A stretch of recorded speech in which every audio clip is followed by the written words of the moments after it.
কলাগুলো piece piece করা হচ্ছে একটা বিশেষ কাজে। হ্যালো মাই লাভলি ভিউয়ার্স, আসসালামু আলাইকুম। কাশিবের ছাদ বাগানের পক্ষ থেকে সবাইকে অভিনন্দন। আশা করি সবাই ভালো আছেন, আমারই মতো ফুল ফল এবং সবজি গাছ লাগাচ্ছেন।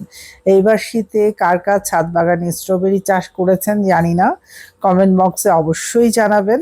আমার বাগানে প্রতি বছরই স্ট্রবেরি চাষ করি। এই বছর অল্প কিছু গাছ লাগিয়েছি, তিনটে চারা আমি বসিয়েছি। এর মধ্যে দুটো গাছ থেকে কিন্তু একটু ছাকার বের হয়ে গেছে।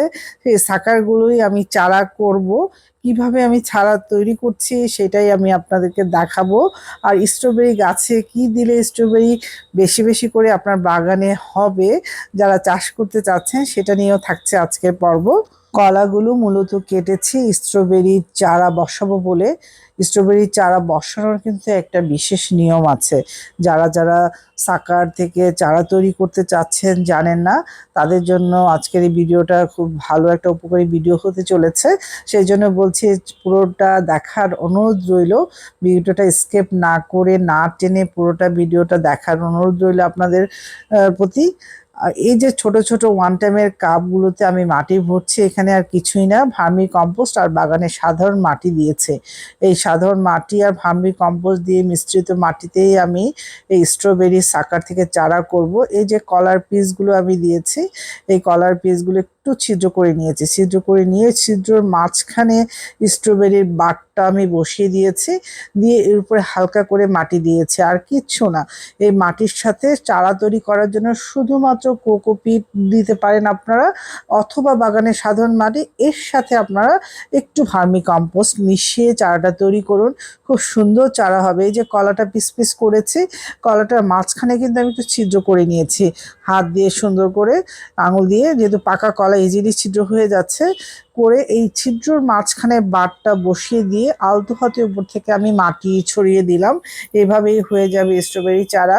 এবং চারাগুলো যখন দেখবেন আপনারা, ওয়ান টাইমের কাপে দেওয়ার একটাই সুবিধা, সাইড থেকে কিন্তু শিকড়গুলো বোঝা যাবে কয়েকদিন পরে যখন শিকড় বের হবে এই স্ট্রবেরির এই বাড থেকে, তখন এটা বোঝা যাবে ওয়ান টাইম কাপে দেওয়ার। এটা একটা সুবিধা। আর এই যে সাকারের যেই লম্বা ইয়েটা থাকে, ডালটা থাকে, ওটা কিন্তু কাটবেন না। যতদিন না শিকড় গজাচ্ছে ততদিন পর্যন্ত যেন নিউট্রিশনটা মূল গাছ থেকে পায়, সেটার দিকেও খেয়াল রাখতে হবে। যখন সেই ইন্ডিভিজুয়ালি শিকড়টা গ্রো করে যাবে, নিজে নিজে খাদ্যটা শিকড়ের মাধ্যমে নিতে পারবে, তখনই আপনারা এই চিকন ডালটা কেটে দেবেন, যেটা মূল গাছ থেকে বের হয়ে একটা চারার জন্ম হয়। এটা হচ্ছে মায়ের শিশুর জন্মদানের সময় যে আম্বিলিকাল কর্ড আমরা স্ট্যাম্প করে কেটে দেই, এমন অবস্থায় এই আম্বিলিকাল কর্ডের মতো এটা দিস লাইক।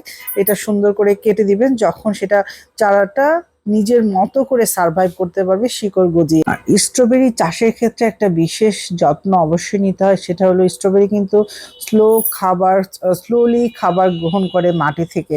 সেদিকটা একটু বিবেচনা করে এমন খাবার দিবেন যাতে মাটিতে আস্তে আস্তে ডিকম্পোস্ট হয় এবং আস্তে আস্তে খাবারটা গ্রহণ করতে পারে স্ট্রবেরি গাছ। এবং এই যে একটা মূল গাছ, এটা থেকেও কিন্তু দুটো বাট বের হয়েছে। দেখেন আপনারা, এই যে কলার খোসাটা গর্ত করেছি, গর্ত করে ওই বাটটা বসিয়ে দিয়েছি। এখন ওয়ান টাইমের কাপে এটা আস্তে করে আলতো হাতে বসালাম, বসিয়ে তারপরে উপর থেকে মাটি দিয়ে দিয়েছে। এবং ছোট্ট একটা ক্লিপ বা একটা ছোট কিছু দিয়ে যদি চাটাটা আপনারা গেঁথে দেন মাটির সাথে, তাহলে সেটা ওঠার আর সম্ভাবনা নেই। আমার হাতের কাছে ছিল না তাই আমি দিতে পারিনি, কিন্তু দিলে একটু সুবিধা, যাতে নড়াচড়া না করে একদম স্থির হয়ে এক জায়গায় চারাটা থাকে। এভাবেও থাকবে, কারণ আমার ছাদে তেমন একটা কেউ ওঠে না। এইভাবেই থাকলো। যখন শিকড় গজাবে, চারাটা নিজে নিজে খাদ্য গ্রহণ করতে পারবে মাটি থেকে, তখন আমি সেই ডালটা বা সেই ডালটা কেটে মূল গাছ থেকে আলাদা করে দিব। ঠিক আছে, এই যে লম্বা একটা ডাল দেখতে পাচ্ছেন আপনার বাটের সাথে ঝুলছে, সেই ডালটা আমি কেটে দিব। যখন চারা থেকে শিকড় বের হবে, তারা নিজে নিজে খাদ্য গ্রহণ করতে পারবে। এখন কেটে দিচ্ছি একটা, কারণ ওটা আমি আর চারা করব না, এই দুটোই করব বলে ওটা আমি আলাদা করে দিলাম। প্রিয় ভিউয়ার্স বন্ধুরা, আপনাদের আরেকবার ক্লিয়ার করে দেখিয়ে দিচ্ছি যে কলাটার ভিতরে সাকারটা ঢুকিয়ে আলতোভাবে মাটিতে বসিয়ে উপর থেকে আমি মাটি চাপা দিয়ে ডালটা একটুখানি বসিয়ে দিলাম, যাতে উপর দিকে উঠে না যায়।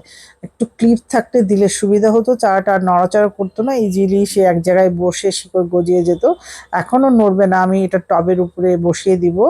এটা নড়াচড়া করার কোনো উপায় নেই। যখন শিকড় বের হবে তখন আমি চারাটা আলাদা করে দিব। এটা হচ্ছে আমার একটা মূল গাছ।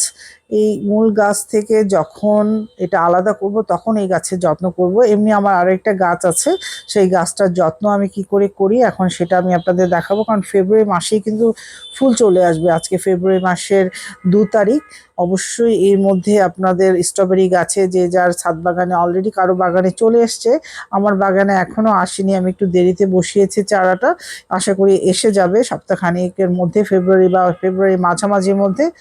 এই তো আমি তারপরে এই মূল গাছটার মধ্যে এক সাইডে হাড়ের গুঁড়া একটু দিয়ে দিলাম। এই স্ট্রবেরি গাছ কিন্তু স্লোলি খাবার গ্রহণ করে এবং স্লোলি ডিকম্পোস্ট খাবার খুব পছন্দ করে।